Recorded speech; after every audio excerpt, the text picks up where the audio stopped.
This is the butt blizzard 2018.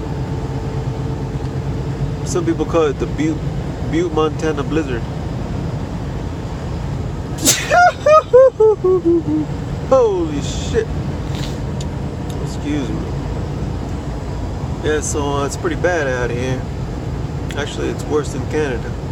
Because in Canada, there was no wind. Over here, the wind is just like throwing this damn snow on my truck. It's getting my truck dirty, and I just washed it.